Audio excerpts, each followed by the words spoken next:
This is Motorola Edge 50 Ultra, and today I'll show all that there is to know about taking and managing screenshots on this device. First on the agenda, I'm going to show you all the available screenshot capturing methods. So first, simultaneously press volume down and power keys. Then you can also open the control panel, scroll through available shortcuts, find the screenshot tile, tap on it, and also take a screenshot. This way, you can also take a screenshot by opening the list of recent apps and then selecting whatever app you would like to capture the screenshot of, and here tap this button. Now, if you'll go into your device's settings, enter the gestures category and open the 3-finger screenshot page, and while switch this feature on, you will now be able to capture a screenshot by using the 3-finger down swipe gesture, like that. Well,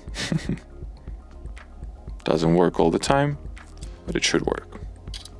Or actually, the gesture is not 3-finger down swipe, probably it is 3-finger hold. You could have already noticed that once we capture a screenshot, this little miniature and the toolbar appears. So by tapping at this button on the screenshot, you can create a scrolling or a full page screenshot, and then where you would like for it to be finished, just press this button once again. You can also upload your screenshot to Google Photos. By tapping at the screenshot miniature, you can start editing it right away, and from here the screenshot can be shared or erased. You can also edit your screenshot by tapping at this pencil icon. What else? You can share your screenshot right away, right after capturing. You can upload it to Google Lens like that, or you can also erase it if it has been taken accidentally. Now, in order to find all your screenshots, simply open whatever default gallery app you prefer using. In my case, that is Google Photos. And then go into library or albums perhaps. So first I need to launch the app.